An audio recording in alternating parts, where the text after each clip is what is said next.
Hey, welcome to Dr. Paul. This is Dr. Paul W. Dyer here on Bridges Live.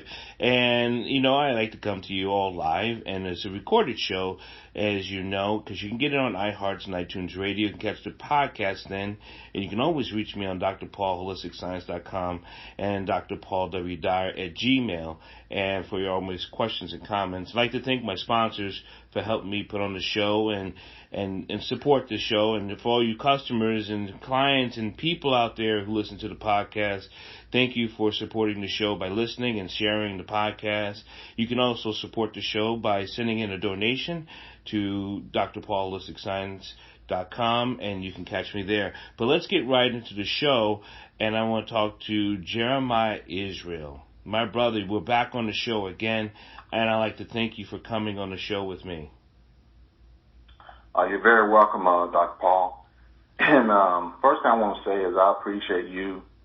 I appreciate Bridges, all of the work you've been doing over these last 20, 30, 40 years in our community, helping to educate our people, helping to lift up our people. It's amazing what you've done. It's amazing what you've achieved in life, especially on the martial arts end, what you've done. And, I don't know if you really talk about it, so I'm just kind of saying it's not something that's easy that you pulled off. So we really appreciate your help. Thank you. And I really do appreciate it. One of my senior students said recently he picked up this magazine. It had the greatest martial artists. It's a series, and I'm in volume 12, and I'm in that. And it's kind of humbling when you're in a magazine called The Greatest Martial Arts. Wow. Yeah, and then you're like, wow, I can't believe I'm in my 50s and I've made this thing. When I used to pick up these black belt magazines, these kung fu magazines when I was like 6, 7 years old, and just flipping through the pages like a comic book, going, wow, and you put in the work, and it's all about the work and patience and practice, and again about giving yourself to humbling yourself before God and knowing that you have a mission in this life and a gift in life that you're supposed to serve humanity. Our service is not for our self-glory, it's to glorify Him. So with that, I want to talk, just a couple things I want to talk about. You have a radio show that you're kicking off pretty here soon. And let's talk about that show. Okay. I appreciate that. We started the planning for that probably back in June or July. At the time when I was working on the show or putting the concept together, I was actually studying for another insurance license. That's my profession, is insurance. So I was actually studying for another insurance license, and I had to kind of dedicate as much time to it as I can. Long story short, finally got it all together, got my intro done, my bed, the outro, etc., all that stuff done, got guests lined up. And the show is called Amani Family Talk Radio. Amani Family Talk Radio. And when you go and actually check out the etymology of the word Amani, it correlates with an African word, Swahili, I believe, and it can be interpreted as faith or believe or whatever concept may be, in terms of your actual understanding of it.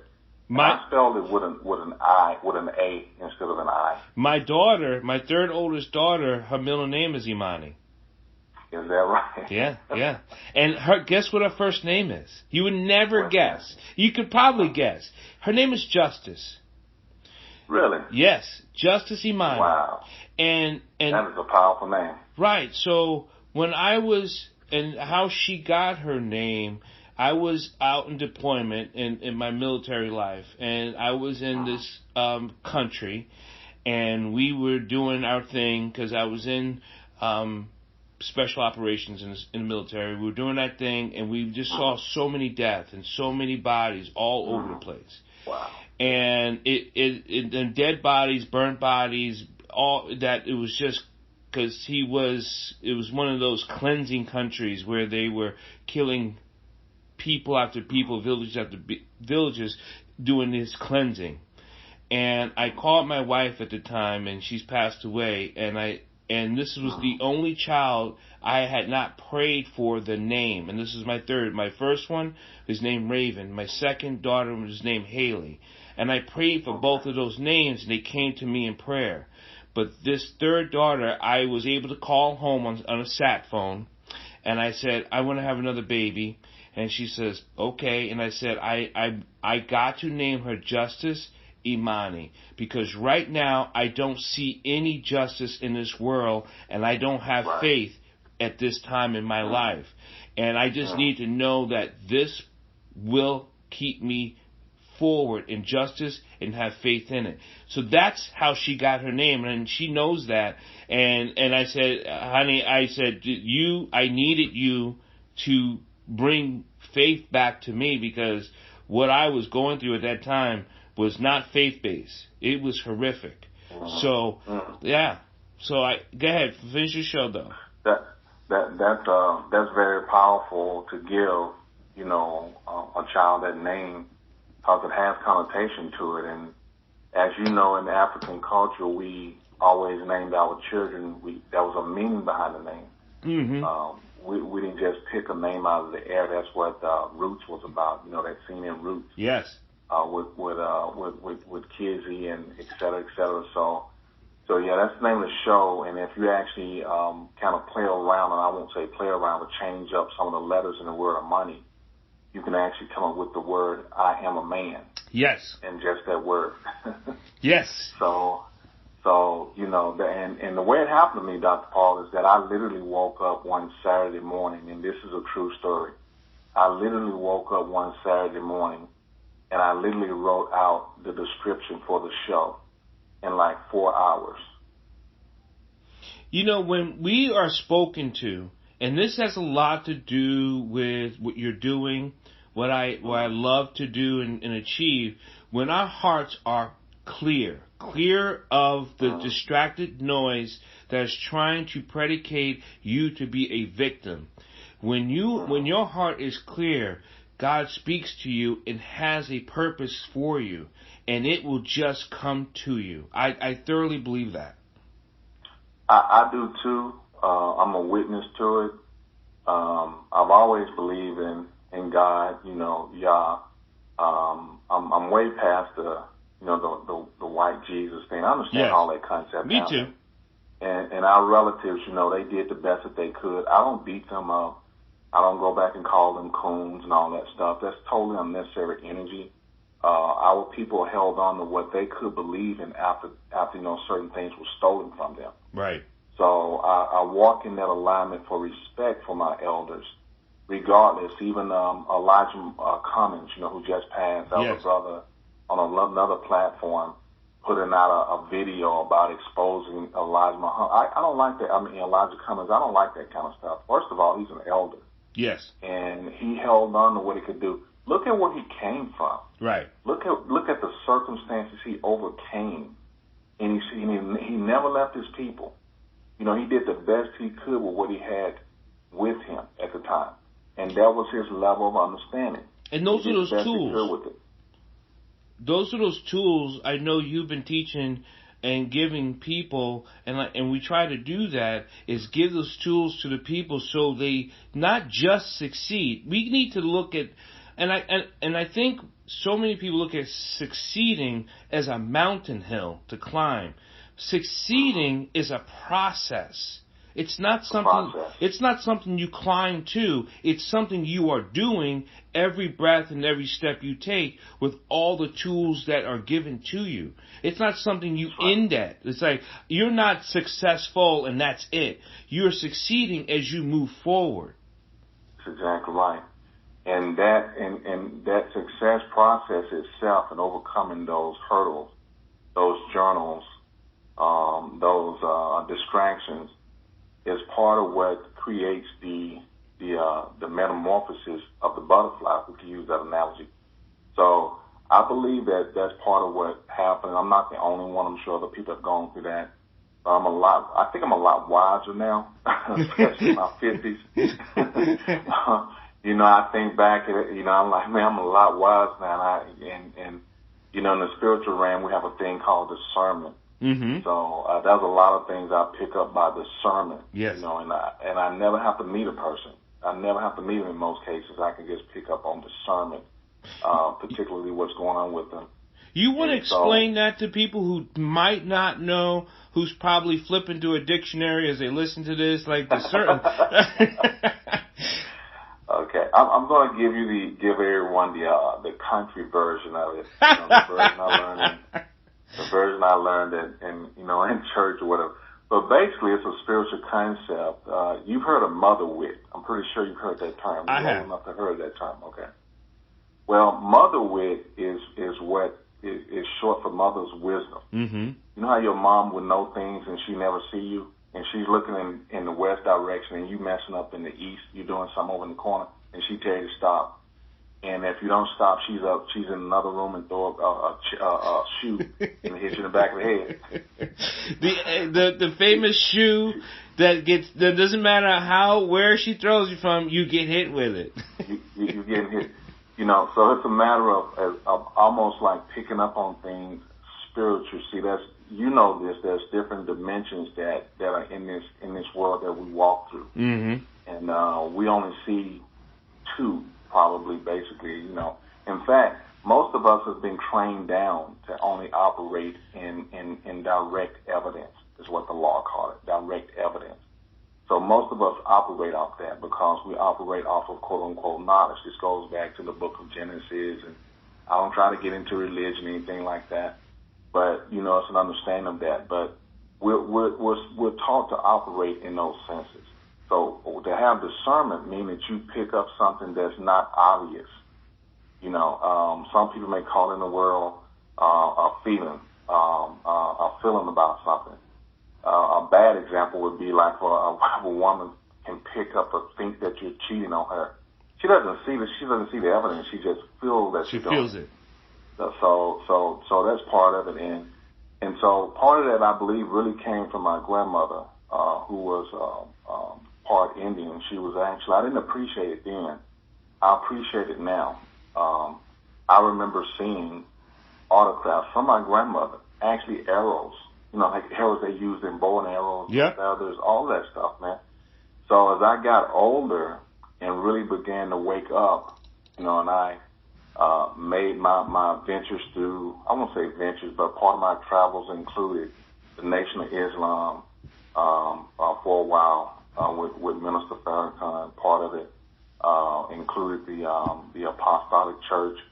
You know, reading all counter materials. I met Stokely Carmichael in person. Wow.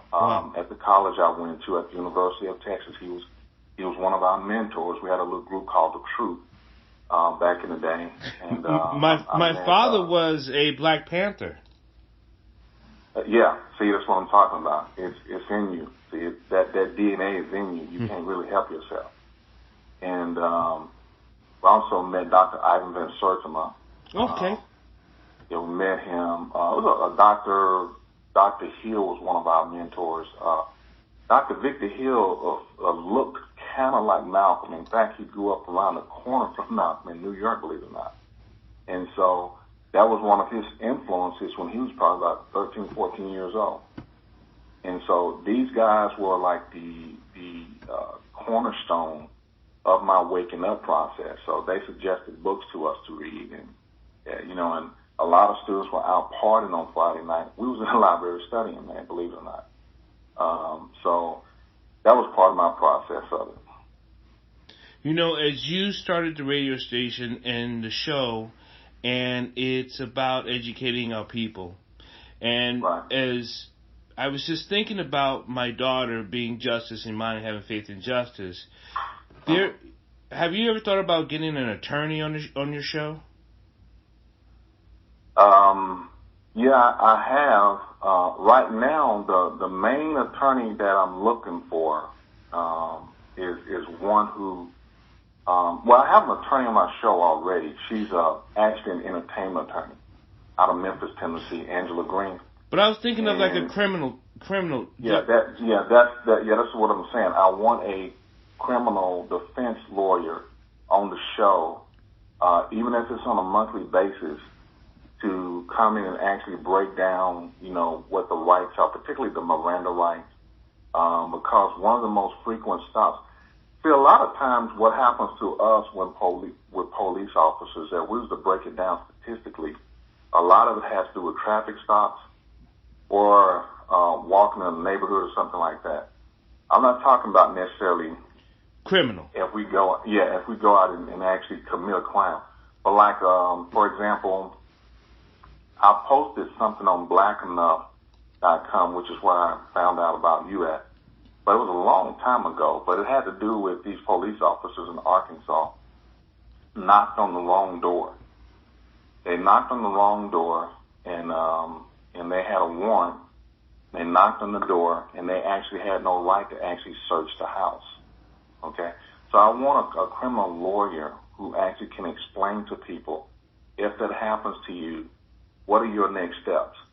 Then what are your next steps after that to get justification for them actually knocking on the wrong door and destroying your property? I had a cousin that got killed because the cops knocked on his door looking for someone else. Exactly. What happened was, because he is a hostile person, he became belligerent with the police. What do you want? What are you looking for? They automatically said they're looking. They must, because his wife at the time. Well, his wife told us the story what happened, and this was in New York. The long of the story, or short of the story, is he got handcuffed. Was pissed that he's getting handcuffed for a reason he had no idea why. So now they have forgotten about what they were looking for. They believe they probably have the right guy. Wrong person. He's struggling with it. He breaks free in handcuffs. They shoot him in the stairway of his apartment building. Not knowing that if if police are listening to this and people hear this, and we know they listen to the things we talk about, that if he never struggled, he would have never gotten shot. Bullshit. He probably would have still been shot, but what he could have done, he didn't know what to do. And this is why you're looking for that criminal attorney. And whoever listens to the show at Bridges Live, if you're a criminal attorney, please let us know, contact us, and say, I have the solution for this, because that's what we're looking for. Right. That's that's one of the pieces of the puzzle, that we're trying to resolve right now. And I know that in my mission, we all have our parts to do. But I think part of the reason for Amani Family Talk Show, in a nutshell, is that it's a platform to inform our people in the black community regarding their rights, information on relationships, family, health, legal rights, investments, business, like I say, and social entrepreneurship. And so if you're doing something in the community, I think you spoke with Rajon, was it Singleton? Yes. Yes. Rashad. Rashad Singleton. And I listened to his broadcast, and I really like what he's doing.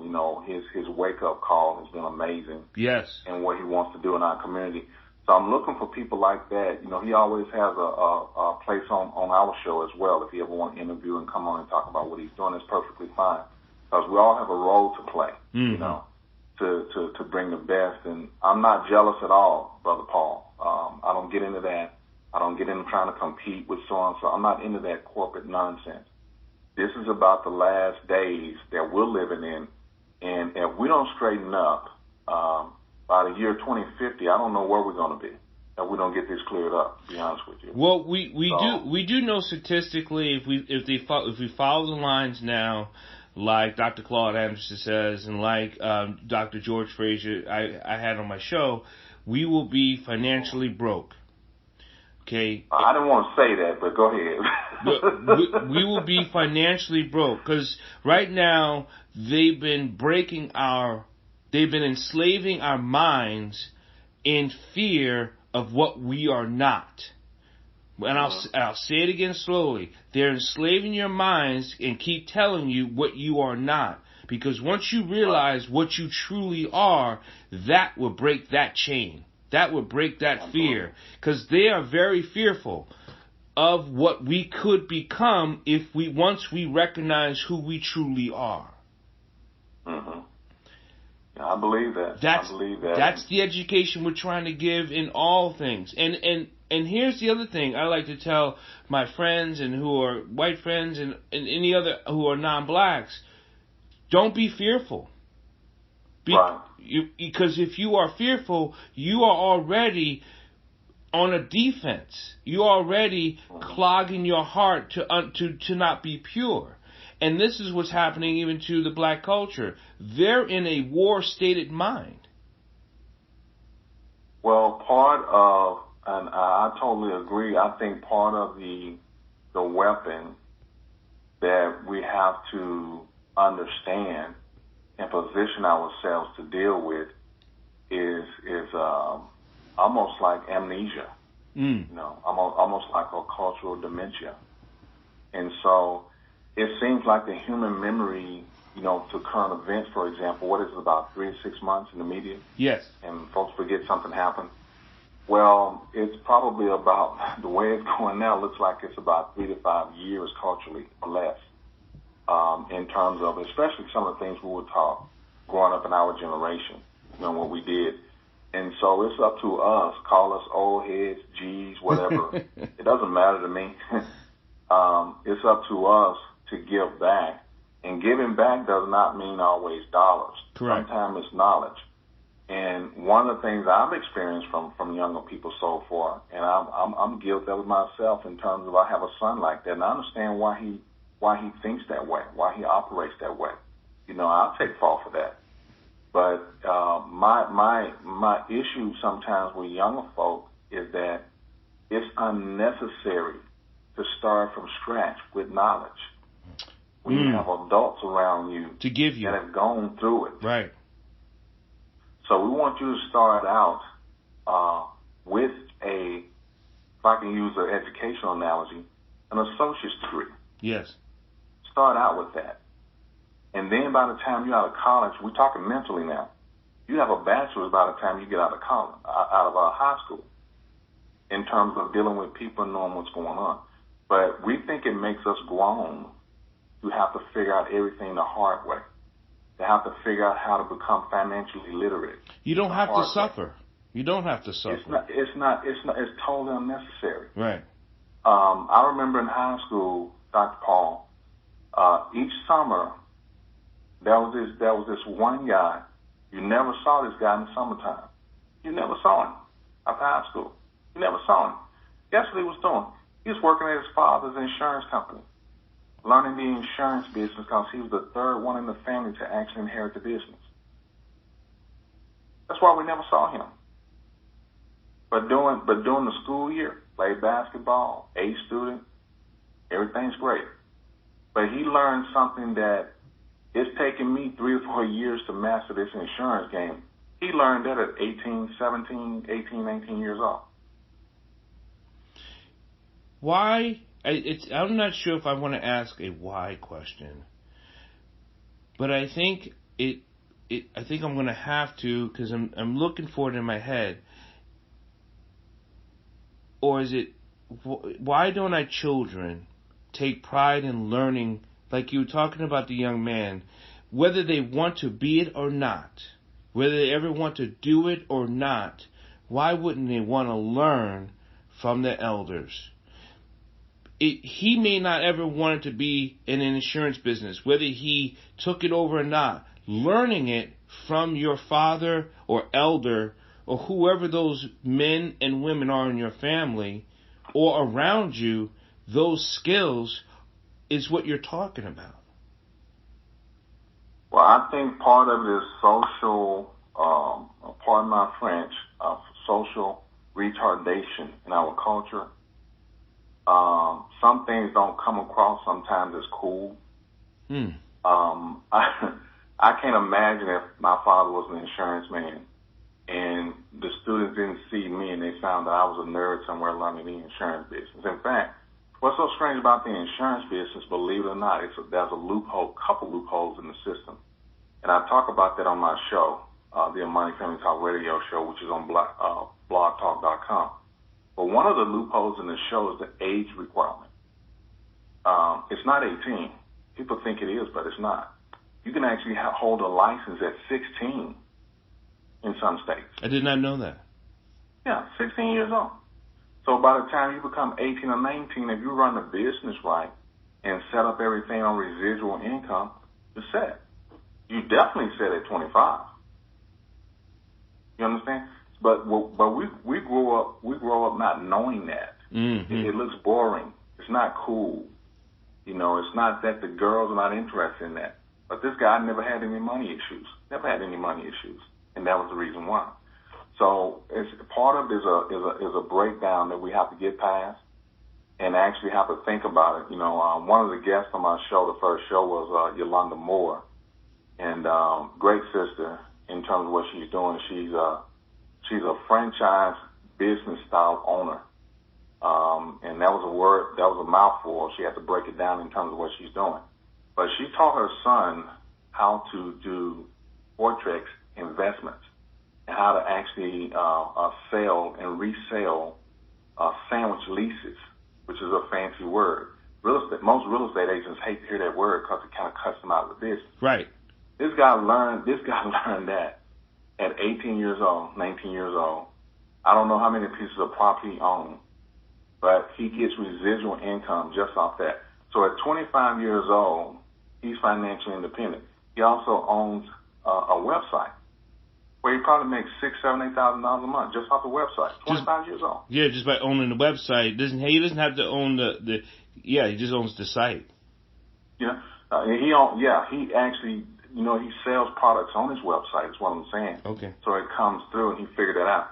But I'm saying a lot of this stuff a lot of the issues that I've learned at my age, excuse my little humble opinion, is that some of it, not all of it, but some of it could be overcome by knowledge that actually changes generations, 2, 3, 4, 5 generations that we'll never see. And she taught him how to master his credit score. So this guy is 25 years old, has a 700 or 800 credit score. 25 years old. So these are the things that we have to work on. That's part of the intent of the show. And I don't forget about what's going on socially. I definitely want that police officer, not police officer, but the attorney on the show. We have Dr. Rosenta Bakari coming on the show. She's an educational psychologist. I believe she's a professor out at the University of Arizona, if I got it right. But she started a program called Talking Trees, I believe is the program. And basically the way it was set up is because of what happened to her as a little girl, which was a sexual abuse, which we don't like to talk about as black folks. Right. We don't like to talk about the mental illness going on in our family. That's the big secret. You keep that under the rug. Well, those experiences that she went through actually caused her to end up becoming a doctor and actually propelled her to go back and help other women. So I want her talking about that. We have, like I said, Angela Green on the show, who is an attorney. She's worked with several artists. In fact, she has a book out on how they can position themselves to become millionaires and actually set up their music business for generation after generation after generation. In other words, don't get in the business and not understand how publishing works. Don't get in the business and don't understand how PROs work. Right. Don't do that. You got to understand what's going on. Because basically you can be a successful artist and not have a record deal, believe it or not. You don't need a record deal anymore. You just need distribution. Yep. It's all about distribution. What was that, Dr. Paul? It was always about distribution. Whoever controls the distribution controls the money. Controls the money. This is the issue that Prince ran into. Mm-hmm. And with his struggle with getting away from Warner Brothers, in fact, one of the attorneys who represented him, one of his cousins, his cousin was one of my clients. And he was kind of telling me how that worked out. But yeah, you don't need that information. It's just some information. So once Prince was at that point, that's why he wanted to break away from it. Because he wanted to get totally away from that. And actually own his masters. and we see what happened to him. We see what happened to Michael Jackson. So as long as you're asleep, I guess everything is fine. And then, we have Danielle Pierce is going to be on the show. Everybody knows who she is. She's that fly Nubian queen. She's a real estate investor, speaker. And Emmett Combs is going to be on the show as well. He is a real estate broker. He's a young brother too. Emmett might be 36, and he's an actual broker. I think he may have 20 agents in Florida working with him, man. This guy's really no joke. He's the real deal. And we don't want to, and I'm not a conspiracy theorist, but facts are facts. Michael wanted to own his distribution, and he's sleeping now. Right. Prince wanted to own his distribution. He is also sleeping now. Right. Bill Cosby wanted to buy networks, and he's in prison now. Right.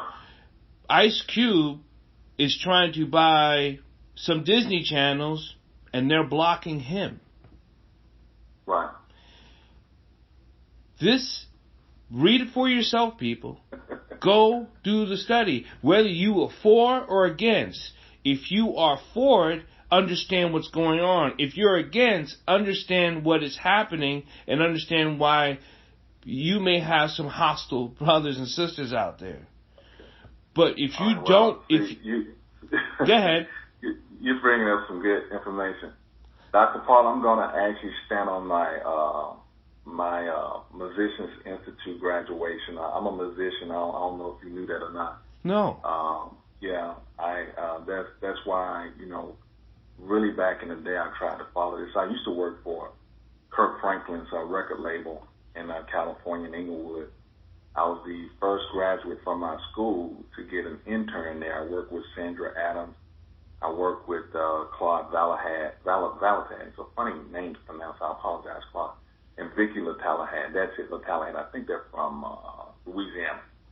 And they're quiet, very quiet behind the scenes.